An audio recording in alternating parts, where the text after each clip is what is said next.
Today we're reading the book of 1 Peter. Christians at this point, when Peter's writing, are under a great deal of persecution from the Roman Emperor Nero. And this letter was written by Peter to the dispersed Christians around, 62 to 64 AD. It was given to provide them with the doctrinal foundation. The place names provided in verse 1 are located in today's Turkey. Peter's readers to this epistle were predominantly of Gentile rather than Jewish background.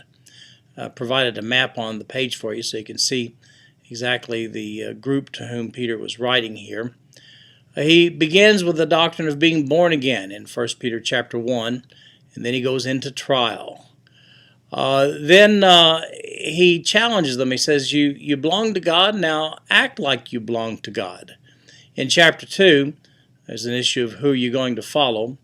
Read it. You'll see exactly what he's talking about there. And then he goes to the issue of submitting to authority at the end of chapter 2 with the word to servants as well.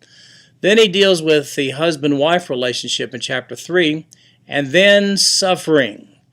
Everybody needs a primer on suffering. I'm sure that you would agree.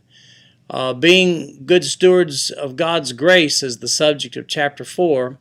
And then in chapter 5, Peter addresses the elders to whom he's writing that are reading this epistle.